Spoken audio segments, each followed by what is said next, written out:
Guys, so it's Friday. So siesta time. Kita lang namin kumain ng kasi yun, ginataang langka at saka piniritong galunggong. Perfect na perfect. Lunchtime. So 12:35 na. So iigib lang din muna ako kasi sobrang init. Sobrang init talaga guys. Masakit sa ulo, sa balat, lahat. So anyway, ayan, tutulog lang muna kami ng mga bata. And then yung mga tawan is tulog din. So, yun lang. Sobrang init guys. Tingnan yung mga pinipimples na ako. So, nakahinga lang kami dito. Sobrang init.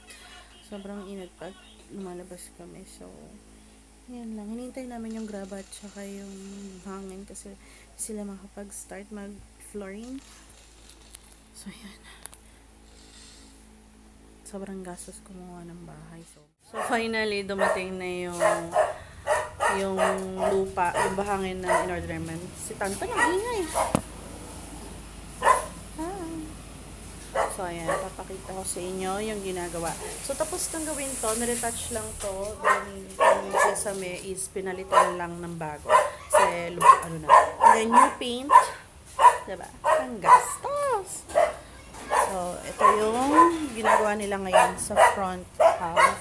Sa front yard or garage. Ano nangyari? So, ito, yan. Naranganan nila to. Open to. Ingay. Yan. So, binarag nila to. Papalitan nila. Ito, sinaranan nila. Puno ng talisa yan, guys. O, diba? Kita nyo? Ang ingay. Nanonood kami ng pelikula. Yung mga tawan hindi pa tapos. So, yan. Alas 6 na ng gabi. Para maliwanag pa. So, mag-dinner na kami. Mag-dinner na din kayo, guys.